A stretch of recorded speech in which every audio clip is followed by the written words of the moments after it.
आप देख रहे हैं पाकिस्तानी खबरों, तज्जियों, तबसरों और अंदरूनी कहानियों पर मुश्तमिल शो इरफान हाशमी और इब्राहिम राजा के साथ दो टोक।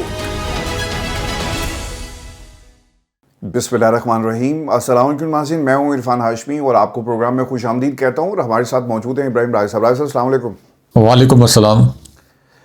राजा साहब, तीन खबरें हैं जिस पर तफसील से हम बात करेंगे। जेएसयू में एक बड़ी बैठक और फिर इंटरव्यूज़ की बाज़गश्त है। क्या 2026 का साल एक नए वज़ीर-ए-आज़म की तलाश में है? इसकी तफसील और इनसाइड स्टोरी और सबसे पहले इसी प्लेटफॉर्म पे हम देंगे अपने सुनने वालों को। और इसके साथ साथ एक खुफिया रिपोर्ट धरने के हवाले से कुछ मज़ीद उसमें क्लैरिटी कहें या मज़ीद चीज़ें सामने आ गई, ये भी हम बताएंगे आज के इस प्रोग्राम में। और फिर 2026 नया साल, इमरान खान की रिहाई और क्या इस हुकूमत की रुखसती का साल है, इसको भी एनालाइज करेंगे। ये जो फॉल्ट लाइन है ना राय साहब, इसे माइंस कहें, फॉल्ट लाइन कहें, ये कहाँ कहाँ पर हमारे सियासी मंजरनामे पर मौजूद हैं और पाकिस्तान तहरीक इंसाफ किस तरह से इसका सामना कर रही है, ये क्या ख़तरात हैं, इसकी एक मेरा ख्याल है कि एक डीप एनालिसिस इसका बहुत ज़रूरी है और क्लैरिटी यहाँ पे चाहिए अपने व्यूअर्स के लिए। ये आज हम कुछ हक़ाइक़ उनके सामने रखेंगे। लेकिन दोस्तों, प्रोग्राम आगे बढ़ाने से पहले मेरी आप तमाम दोस्तों से दरख्वास्त है कि आपने अभी जाकर दो टोक को सब्सक्राइब कर लें। और पाकिस्तान में पिछले एक बरस के अंदर ये एल्गोरिथम्स की जो जंग है वो तबाहकुन किस्म के हालात पाकिस्तान में इंडिपेंडेंट आवाज़ों के लिए इन्होंने क्रिएट किए।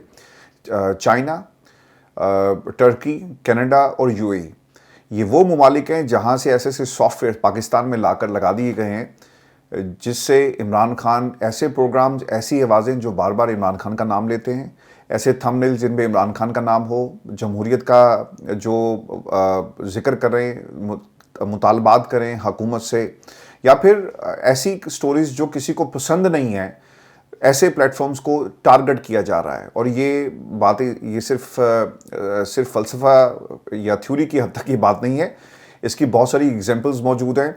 और इंटरनेशनल प्लेटफॉर्म्स, आपको याद होगा कि जमाइमा ने बाकायदा एलन मस्क को ख़त लिख कर ही मुतालबा किया था कि उनकी रीच किस तरह से ड्रॉप डाउन हुई है। तो ये अब ये एल्गोरिथम्स का जो खेल है, इसको हमने मिलकर हराना है और इसमें आपके हमें साथ की ज़रूरत होगी। ऐसा बात ये है कि ये जो ख़बरें आप आजकल दे रहे हैं ना, इसमें मज़ीद कुछ सवालात आज हमारे सुनने वालों ने प्रोग्राम में शेयर किए और ये जो हमारा नंबर है इसके ऊपर भी सवालात आए हैं और ख़ास तौर पे आपके लिए आए हैं।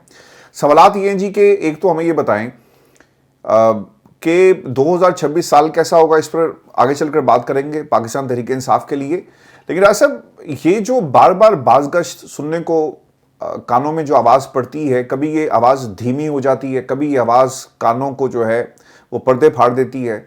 ये आवाज़ उठ रही है कि ये हुकूमत जो मईशत को दुरुस्त करने की बात करती थी, जो मईशत को संभाला दे सकती है, या मईशत को, ये जो जादूगर थे जिनको कभी हमने डार साहब की शक्ल में देखा कि जादूगर डार आ गए और उन्होंने देखो डॉलर को, डार से डॉलर डर गया। राय साहब, यही हेडलाइंस थी ना। वो डॉलर आज कहाँ है? 2 बरस हो गए हैं। 8 फरवरी को एग्जैक्टली 2 बरस हो जाएंगे शहबाज शरीफ की इस दौरे हुकूमत को, और इससे पहले पीडीएम का अलग है। लेकिन ये अदाद शुमार हमें बताते हैं कि मुल्की मईशत के मजमूई हजम में 761 अरब रुपए की कमी रिकॉर्ड। हमारे पास कोई 16 अरब के करीब ना डॉलर्स, राय साहब, इतने पैसे पड़े हुए हैं, डॉलर्स पड़े हुए हैं। और ये डॉलर्स भी अगर देखा जाए तो इसमें हमसाया ममालिक, जो आपके ब्रदर ममालिक हैं, उनके पैसे हैं। 2-3 लोगों से हमने उधार पैसे पकड़े हुए हैं। 1.2 जो बिलियन है वो हमें IMF ने दिया। कमर्शियल बैंकों के पैसे, हमारे पास कुछ नहीं। हमारा खाना जो है ना, हमारा खजाना खाली पड़ा हुआ है और हम मईशत को ठीक करने की बात करते हैं। परवाज़ करेगी, परवाज़ शहबाज जैसी स्पीड जो है वो पाकिस्तान तरक्की करेगा, यही सुनने को मिला था ना हमें। तो हम तो सब भी कहते थे कि ये सिर्फ दिखावा है, असल हक़ाइक़ कुछ और हैं। अब इसका जिक्र बरमला पाकिस्तान की इस्टेब्लिशमेंट ताकतवर हलकों की तरफ से हो रहा है।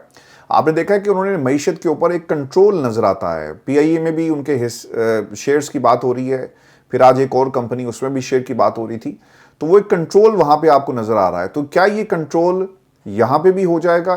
इनको किक आउट कर दिया जाएगा, इनको कहा जाएगा कि ठीक है, आपकी ख्वाहिश पूरी हुई कि अफसोस के साथ ये कहना पड़ रहा है कि your services are no more required? देखें हाशमी साहब, शहबाज शरीफ की तब्दीली और पूरे निज़ाम की तब्दीली के मुतल्लिक एक बड़ी दिलचस्प खबर आई है।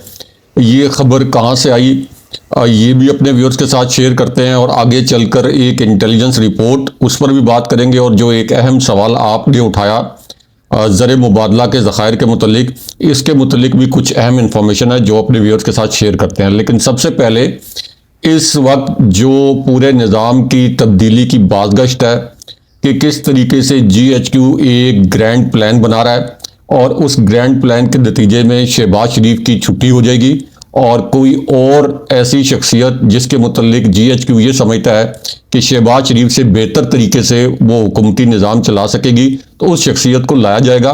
लेकिन पहले ये इंफॉर्मेशन कि इस किस्म की स्टोरीज या इस किस्म की खबरें आती कहाँ से हैं।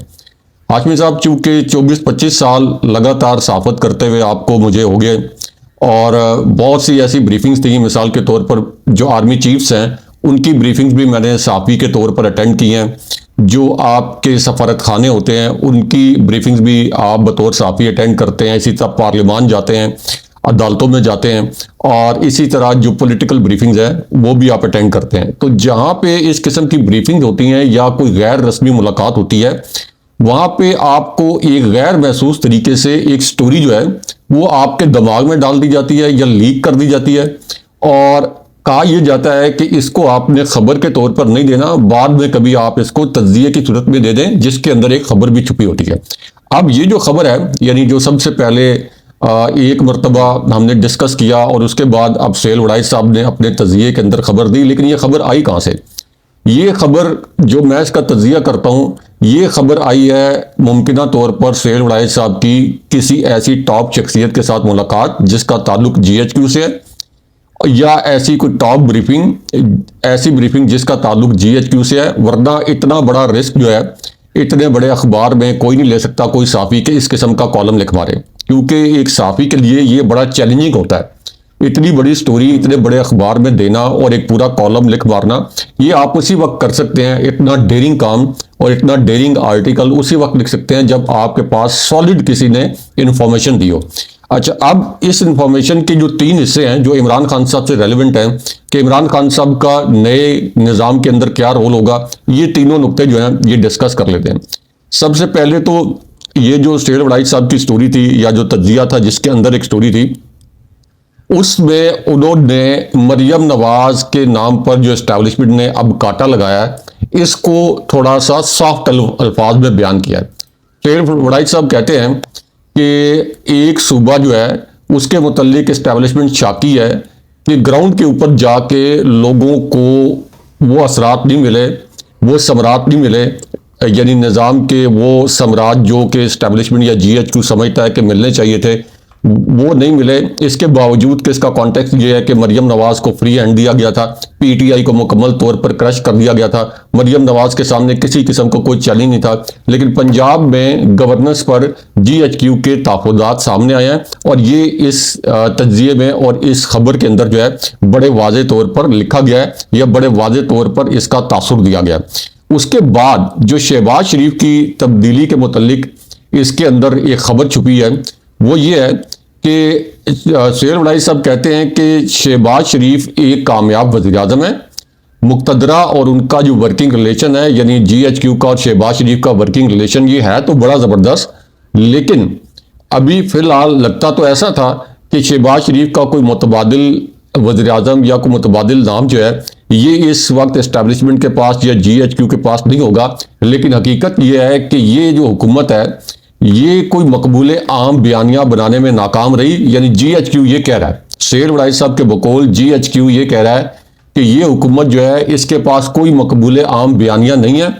और इसकी वजह यह भी हाशमी साहब, GHQ की ये ऑब्जर्वेशन जो है उसकी वजह यह भी है कि जो 2024 के इलेक्शन में धांधली नहीं बल्कि धांधला हुआ उसके बेनिफिशरी कौन थे? शरीफ खानदान, जरदारी खानदान। मरियम नवाज प्राइम मिनिस्टर बन गई, शहबाज शरीफ प्राइम मिनिस्टर बन गए, आसिफ अली जरदारी सदर बन गए, 2 उन्होंने अपने गवर्नर्स जो हैं पंजाब में और KP में तैनात करवा लिए। वफाकी आइनी ओहदे जो हैं ये सारे के सारे उन्होंने अपनी जेब में डाल लिए। लेकिन तनकीद किस पर हुई?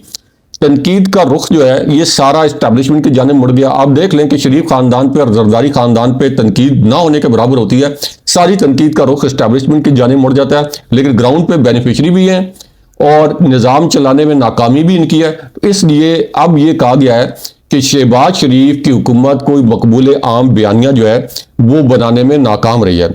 उसके बाद जो इसी खबर में एक और इंकशाफ किया गया है, उसमें यह कहा गया कि हुकूमत की डिलीवरी से इस्टेब्लिशमेंट मुतमईन नहीं है।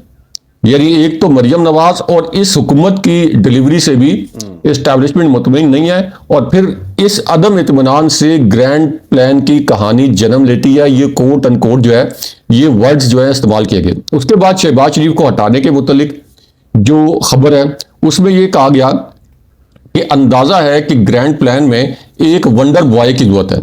अब ये जो वंडर बॉय की जरूरत है, एक अंदाजा, ये एक आप कह लें कि तख्लीकी अंदाज होता है तज्जिया लिखने का कि जिसके अंदर आप खबर भी पहुंचा दें, अपनी साइड भी सेव कर लें। इसका मतलब यह है कि वो ये कह रहे हैं कि GHQ का अंदाजा ये है, GHQ ने ये असेस कर लिया है कि शहबाज शरीफ की जगह कोई और ज्यादा काबिल वज़ीर आज़म हो या मुल्क का सरबराह हो, एक जिसको वंडर बॉय कहा गया है, कि वो शहबाज शरीफ की जगह ले ले।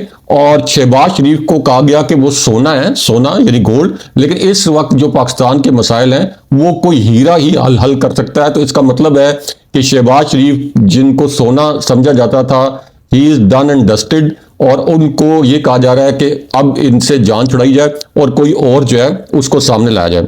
अच्छा, उसके बाद एक और जो इसका दिलचस्प नुक्ता है वो ये है कि इस्टेब्लिशमेंट की यानी GHQ की ये ख्वाहिश है कि जो पाकिस्तान की वफाकी काबीना है इसके अरकान जो हैं ये बांग्लादेश की तरह, जैसे उनकी कैबिनेट है तो उसमें कई PhD होल्डर हों और अपने अपने शोबों पर उनकी दस्तरस हो, अपने शोबों के माहिर हों, तो इस तरह की कैबिनेट हो। लेकिन पाकिस्तान के अंदर जो इस वक्त वफाकी काबीना एक से एक नालायक शख्स जो है वो इसके अंदर इस वक्त उसको इंडक्ट किया गया है, और जिनकी अपने अपने सेक्टर्स के अंदर कोई एक्सपर्टीज नहीं है। तो GHQ की ये जो ख्वाहिश है ग्रैंड प्लान के तहत, ये भी इसी खबर के जरिए जो है ये सामने लाई गई है। उसके बाद जो बिलावल जरदारी ने फील्ड मार्शल को वो अजरक पहनाई, और इसी तरह वो आसिफ अली जरदारी ने फील्ड मार्शल आसिफ मुनीर की तारीफों के अंबार लगाए।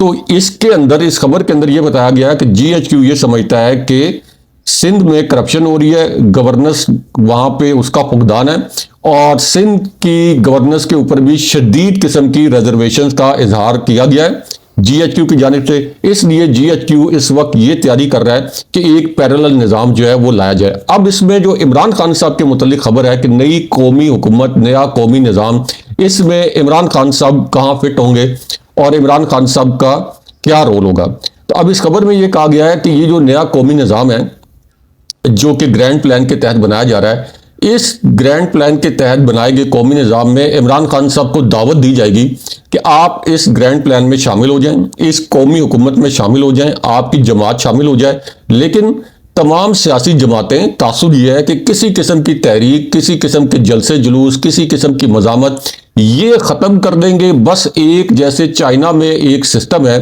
ये सब के सब एक छतरी के नीचे आ जाएंगे, पार्लियामेंट का हिस्सा बन जाएंगे, इमरान खान साहब की रिहाई हो जाएगी, इमरान खान साहब के मुकदमात खत्म हो जाएंगे।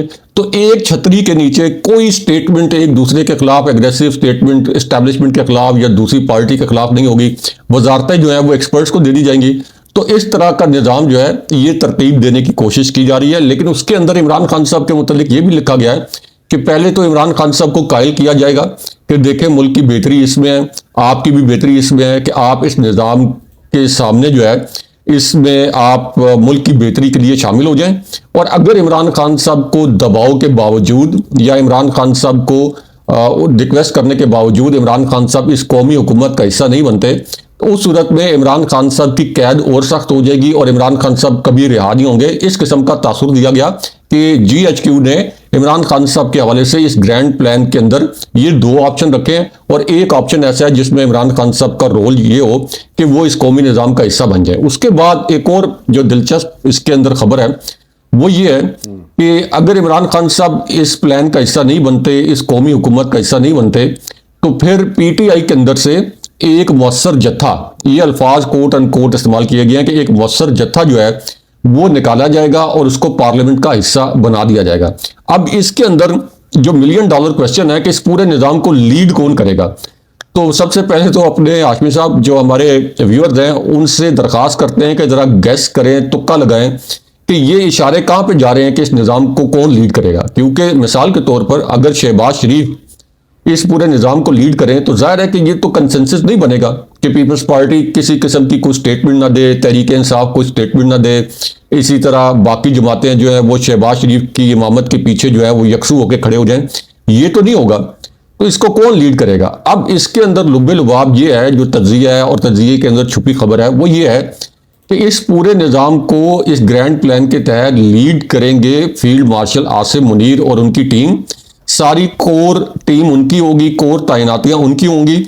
आगे इलेक्शन खत्म हो जाएंगे, यानी पाकिस्तान के अंदर इलेक्शन नहीं होंगे और एक कौमी हुकूमत चलाई जाएगी, लाई जाएगी, पार्लियामेंट इसी तरह चलती जाएगी। शहबाज शरीफ की जगह अगर इस निज़ाम में कोई ओहदे भी तब्दील करने हैं, यानी प्राइम मिनिस्टर की जगह अगर फर्ज किया कोई ऐसा ओहदा तख्लीक करना है किसी आईनी तरमीम के जरिए कि जहां पे सदर को अख्तियारात हों, मिसाल के तौर पर फील्ड मार्शल आसिम मुनीर को 7 सदर के अख्तियारात दे दिए जाएं और उसमें वो चीफ ऑफ डिफेंस फोर्सेस भी रहें, फील्ड मार्शल भी रहें और 7 सदर भी हों, और फिर उनकी छतरी के नीचे और उनकी कोर टीम की छतरी के नीचे ये कौमी निज़ाम चले। तो इस किस्म का ये जो ग्रैंड प्लान है ये तरतीब दिया जा रहा है।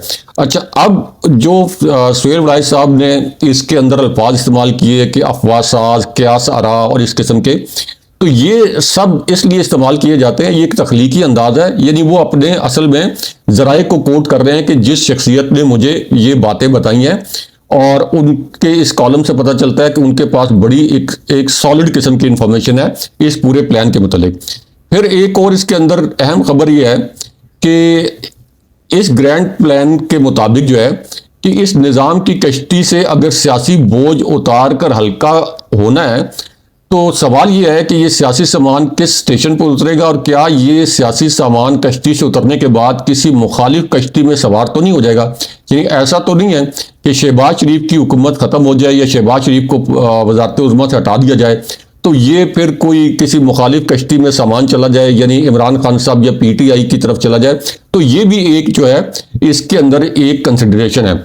अब इसको अगर हम बहुत समराइज करके देखें और बहुत आसान अल्फाज में एक्सप्लेन करें तो ये एक तरह से नया निज़ाम, जिसको आप कह सकते हैं कि मार्शल लॉ प्लस थोड़ी सी जमहूरियत, थोड़ी सी पार्लियामान, तो ये इस किस्म का निज़ाम हो जी। नहीं तो वो इसमें तो ऐसा लगता ही है कि बाहर की दुनिया को तो राय साहब हमने जो हुकूमतें हैं वो इस्तेमाल इसलिए किया तो एक फेस हो, पब्लिक का फेस हो और डेमोक्रेटिक फेस हो जिसे दुनिया एक्सेप्ट कर सके, और ये हमेशा होता रहा है। तो इनको डेमोक्रेटिक फेस तो चाहिए। मुशर्रफ साहब को 10 साल उन्होंने कोशिश की कि किसी तरह अपना वो पॉलिटिकल फेस बना सके, वो नहीं बन सका।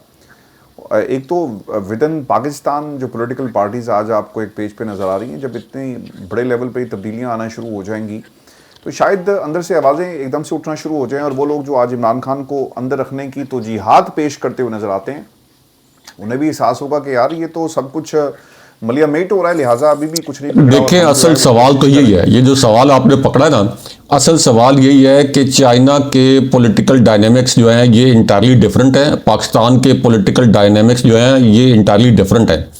पाकिस्तान में जनरल ज़ियाउल हक का दौर भी लोगों ने देखा है, जनरल मुशर्रफ का दौर भी देखा है, जनरल अयूब का दौर भी देखा है।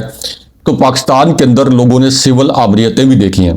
तो ये एक कौमी निज़ाम जिसके अंदर सारी सियासी जमातें यकसू हो जाएं, एक दूसरे के मुतल्लिक किसी किस्म का स्टेटमेंट ना आए और एक ही पॉलिसी के ऊपर उनका इत्तफाक राय हो जाए, ये पाकिस्तान के अंदर इतना बड़ा तजर्बा करना, इतना बड़ा मॉडल लाना, ये तकरीबन नामुमकिन लगता है। यानी इसके लिए एक बहुत बड़ी ग्रैंड एफर्ट चाहिए होगी, जो कि फिलहाल जो है ये मुमकिन नहीं लगता। अच्छा, इसके अंदर हाशमी साहब 2 और अहम चीज़ें हैं जो अल्फाज इस्तेमाल किए गए हैं। ये कहा गया है कि निज़ाम यानी GHQ या एस्टैब्लिशमेंट एक सूबे में यानी सिंध में करप्शन पर बड़ा ज़हनी इस्तराब का शिकार है, और दूसरी जानिब दूसरे सूबे में यानी पंजाब में सम्राट ज़मीनी सतह पर ना पहुंचने पर शाकी है, और तीसरा सूबा इंसाफी है यानी KP, और वो वैसे भी निज़ाम की आंख में खटक रहा है। यानी इन तीनों सूबों के ऊपर जो है ये बड़े तहफ़्फ़ुज़ात का इजहार किया गया है GHQ की जानिब से। और फिर इसके अंदर ये भी बताया गया है कि इसके अंदर कौन कौन शामिल होगा। तो इस खबर में ये कहा गया कि हालिया दिनों में बहुत से इंतखाबी घोड़े, यानी बहुत से ऐसे लोग जो कि इलेक्शन हार गए लेकिन उनका एक टाइम पे क्लाउड था या इन्फ्लुएंस था, तो उनके वरासती हल्के भी मौजूद हैं। तो वो भी ये तवक्को कर रहे हैं या उनको भी इंफॉर्मेशन है कि एक बहुत बड़ा सियासी फैसला होने वाला है, और वो भी जिसमें नून लीग के लोग भी शामिल हैं, PTI के लोग भी शामिल हैं, पीपल्स पार्टी के लोग भी शामिल हैं, वो भी इस निज़ाम के अंदर शामिल होने के लिए बेताब हैं, क्योंकि उनका ये ख्याल है कि चूंकि ये GHQ ये निज़ाम लेके आएगा तो ये पायदार होगा। पायदार से मुराद ये है कि ये लंबे अरसे तक चलेगा। तो चले, अगर हमें कोई साइडें वगैरह बदलनी भी पड़ी तो हम इस निज़ाम का हिस्सा बन जाएं। तो इससे तो ये साबित हो गया दो चीज़ें कि पिछले 3 साल के अंदर जो धांधली के जरिए इस हुकूमत को मुसल्लत किया गया था, अब इस्टेब्लिशमेंट ने ये रियलाइज किया है कि 3 साल कौम के बर्बाद हो गए। 3 साल में ये हुकूमत डिलीवर नहीं कर पाई। मरियम नवाज को कोई चैलेंज दरपेश नहीं था। वो सम्राट जो इस्टेब्लिशमेंट समझती है कि इस निज़ाम में कोई बेहतरी हुई है, उसके सम्राट जो है वो लोगों तक नहीं पहुंचे हैं। तो ये सीधा सीधा एक अदम एतमाद की तहरीक पेश कर दी है GHQ ने मरियम नवाज के खिलाफ और शहबाज शरीफ के खिलाफ। और इसके अंदर जो नाम लिए जा रहे हैं, यानी कुछ लोग ये कह रहे हैं कि शायद मोहसिन नकवी साहब का नाम लिया जा रहा है कि वो इस निज़ाम के सरबराह बन जाएं। अगरचे जो मुख्तलिफ ज़राए से हमारी बात हुई है वो ये कह रहे हैं कि शायद इसमें मोहसिन नकवी साहब की जानिब इशारा नहीं है, लेकिन कुछ हल्कों ने ये कहा कि शायद इसके अंदर मोहसिन नकवी साहब की तरफ इशारा है। और ये भी हो सकता है कि जब ये खबर शेयर की गई हो सोहेल उड़ाई साहब से, तो उनका तजिया ये हो कि ये मोहसिन नकवी साहब की तरफ इशारा है, लेकिन कुछ दूसरे ज़राए ये कह रहे हैं कि मुमकिन तौर पर यहाँ पे इशारा मोहसिन नकवी साहब की जानिब नहीं है। और ऐसा इसमें मैं एक चीज़ ये भी ऐड कर दूं कि ये भी हमें बताएं ना कि ये जो 2026 की बात हो रही है इस कॉन्टेक्स्ट में कि इमरान खान को सज़ा हो जाएगी, इमरान खान को इसी तरह हम जेल में रखेंगे, GHQ में सज़ा होने जा रही है 3 महीने। हमारे तो ये 3 महीने कर करके ना पूरा साल गायब कर देते हैं, लेकिन इससे पाकिस्तान को बहुत बड़ा नुकसान होता है। Where we stand in 2026, that's a big question, because when I see Pakistan जमहूरियत डेमोक्रेसी, सर मुझे ऐसा लगता है कि इमरान खान की रिहाई के बगैर पाकिस्तान कभी भी तरक्की के रास्ते पर नहीं जा सकता। जब मैं आप और मैं ये प्रोग्राम कर रहे हैं ना, मेरे स्क्रीन के सामने हेडलाइन ये चल रही है कि हमने पाकिस्तान को तरक्की के रास्ते पर गामजन कर दिया है। अब वो तरक्की कौन सी है शहबाज शरीफ साहब, मुझे तो समझ में नहीं आती। आपकी शहबाज साहब तबाही की तैयारी हो रही है, आपसे कुर्सी छीनने की बात हो रही है। आप बहुत अच्छी तारीफ करते हैं, ये पाकिस्तान में जो मखसूस हल्के हैं उनको ये बात बहुत पसंद है, इसलिए आप अपनी कुर्सी पर अभी तक बैठे हुए हैं। बहुत ज़बरदस्त काम करते हैं उनके तनाजुर में कि बहुत अच्छी तारीफ करते हैं, लेकिन इससे मुल्क का कुछ भला नहीं हो रहा। तो हेडलाइन ये चल रही है। आपने वो फैसल वाडा साहब के बारे में राय साहब याद है ना, जिन्होंने कहा था कि 11 दिसंबर से मुल्क के अंदर तरक्की शुरू हो जाएगी। वो तरक्की तो हमें नज़र नहीं आ रही, साल बदल गया तो तरक्की तो नहीं हुई। तो ये डेफिनेटली पाकिस्तान की जो हुकूमत है वो जो जिस तनाजुर में ये सोच रही है कि सब कुछ ठीक होगा, मुझे कम से कम ठीक होता वो तो नज़र नहीं आ रहा है सर। देखिए, खान साहब की रिहाई के मुतालिक 2 फैक्टर अहम हैं जो डिसाइड करेंगे कि इमरान खान साहब की रिहाई होगी या नहीं होगी। सबसे पहला फैक्टर तो ये है कि इमरान खान साहब ने जो स्ट्रीट मूवमेंट की कॉल दी है, तो क्या सोहेल आफरीदी इमरान खान साहब के अहकामात के मुताबिक एक डिसाइसिव धरना देने के लिए आएंगे या कोई 1 दिन का इवेंट करेंगे? अगर तो वो 1 दिन का इवेंट होगा तो फिर तो इमरान खान साहब की रिहाई बहुत मुश्किल है। वो फिर उसी सूरत में होगी कि इमरान खान साहब जो नया कौमी निज़ाम है इसका हिस्सा बन जाएं और इस कौमी निज़ाम में तहरीक इंसाफ को और इमरान खान साहब को एक कलीदी, यानी जो ड्राइविंग सीट है उसमें जो कलीदी ओहदे हैं वो मिलें, ताकि वो मुल्क की कौमी तरक्की में, अगर इस निज़ाम के तहत कोई कौमी तरक्की के लिए आगे जाना है तो उसमें एक कलीदी हिस्सा जो है वो इमरान खान साहब के पास हो। उसका मकसद ये नहीं है कि कोई ओहदों की वो लालच है, उसका मकसद ये है कि इमरान खान साहब ज़ाहिर है कि एक इंटरनेशनल लीडर हैं, एक विजनरी लीडर हैं। जो उनके दौर में पाकिस्तान का ग्रोथ रेट था वो पिछले 20 साल में पाकिस्तान ने अचीव नहीं किया, कोविड की बीमारी के बावजूद, जो आलमी वबा थी जिसमें पूरी दुनिया की इकॉनमीज कोलैप्स कर गई थी और पाकिस्तान की इकॉनमी 6% के ग्रोथ रेट के साथ आगे जा रही थी, और उसके बाद ये रजीम चेंज ऑपरेशन कर दिया गया। तो एक तो वो ऑप्शन है। दूसरा ऑप्शन जो ज़्यादा वाइबल है वो ये है कि इमरान खान साहब की रिहाई के लिए डिसाइसिव धरना दिया जाए पुरअमन, और जिस तरह से हमने एक इंटेलिजेंस रिपोर्ट शेयर की थी कि 5 से 7 दिन का ये प्लान बन रहा है पीटीआई का, इसके ऊपर इम्प्लीमेंट किया जाए, यानी 5 से 7 दिन के धरने का, उसके बाद ये एक मानीखेज मीनिंगफुल जो मुज़ाकरात हैं उसकी जानिब ये हुकूमत आएगी। क्योंकि एक तो इस कॉलम से और इस तज्जिए से और ख़बर से वाज़े हो गया मुकम्मल तौर पर कि इस्टेब्लिशमेंट पहले इस निज़ाम से खुश नहीं है, और ज़ाहिर है कि इस किस्म का जब एहतजाज होगा, ये धरना होगा, तो वो इस हुकूमत की वैसे तो कोई साख है ही नहीं, तो बाकी भी इसकी इस्टेब्लिशमेंट के नज़दीक अगर कोई छोटी मोटी साख बाकी रह भी गई है तो वो भी तबाह बर्बाद हो जाएगी। तो इसलिए एक तो ये ग्रैंड प्लान हो सकता है कि अभी तो फौरी तौर पर इस पे अमल दरामद करना मुमकिन ना हो, क्योंकि इसके लिए सबसे पहले ये किया जाता है कि डिबेटिंग क्लब जो है वहाँ पे डिबेट छिड़ी जाती है। इसका मकसद ये होता है कि आवाम की पल्स चेक की जाए, जो सियासतदान है उनकी पल्स चेक की जाए, उनकी नब्ज चेक की जाए कि इनका क्या रद्द-ए-अमल आता है, और अगर मस्बत रद्द-ए-अमल है तो इसके ऊपर तेज़ी से अमल किया जाए, और अगर मनफी रद्द-ए-अमल है तो फिर देखा जाए कि इसको इनके मनफी रद्द-ए-अमल को कैसे टैकल करना है और कैसे इनके तहफ़्फ़ुज़ात को जल्दी से हमने ख़त्म करना है। तो एक रास्ता वो है, लेकिन जो मुझे वाइबल रास्ता लगता है वो ये है कि आप मज़ाहमत के ज़रिए ही इमरान खान साहब की रिहाई करवा सकते हैं। अगर आप इस बात पे बैठे रहेंगे कि अदालतों में इमरान खान साहब की ज़मानतों के केस लगेंगे, इमरान खान साहब को उसके बाद रिहा किया जाएगा, तो वो मुझे नज़र नहीं आता। क्योंकि इस्लामाबाद हाई कोर्ट में जिस किस्म के जजेस लाए गए हैं, जो इतना बड़ा ऑपरेशन किया गया, ये किसके लिए किया गया? ये किसके लिए किया गया हाशमी साहब? यानी ये पर्सन स्पेसिफिक जजेस लाए गए हैं, पर्सन स्पेसिफिक इमरान खान साहब के लिए। ये जो एक आप कह लें कू हुआ है इस्लामाबाद हाई कोर्ट के अंदर, ये जस्टिस जहांगीरी साहब को जो निकाला गया और उसके बाद जो इस्लामाबाद हाई कोर्ट के चीफ जस्टिस लाए गए, तो ये तो सिर्फ इमरान खान साहब के केसेस के लिए सब कुछ किया गया। यानी ये नहीं है कि ये कोई बाकी केसेस के लिए, आवाम के केसेस के लिए या किसी और पॉलिटिकल पर्सनैलिटी के केसेस के लिए, ये तो पर्सन स्पेसिफिक चेंजेस हैं। तो इससे तो ये जाहिर होता है ना कि इस वक्त का जो निज़ाम है ये इमरान खान साहब को लंबे अरसे तक कैद रखने के लिए प्लान बना के बैठा हुआ है। तो इसमें सबसे जो मौसर तरीका है वो मज़ामत ही है। मफामत जो है वो मज़ामत से ही आती है। आपको अपनी स्ट्रीट पावर है, आपको अपनी स्ट्रीट पावर दिखानी पड़ेगी, आपको बताना पड़ेगा कि हम ताकत से, ताकत की ज़ुबान में बात करेंगे, यानी पुरअमन लेकिन अवामी ताकत के साथ जो है बात करेंगे, तभी खान साहब की रिहाई होगी। वरना अगर कोई सितारा शनास ये कह रहा है कि खान साहब की रिहाई नज़र आ रही है, या कोई ये कह रहा है कि बिल्कुल नज़र नहीं आ रही, वो ऐसे ही कोई इस्टेब्लिशमेंट के कहने पर कह रहा होगा, कोई हुकूमत के कहने पर कह रहा होगा। लेकिन जो एक साफी के तौर पर ग्राउंड रियलिटीज़ हैं वो ये हैं जो हमने अपने व्यूअर्स के सामने रखी हैं।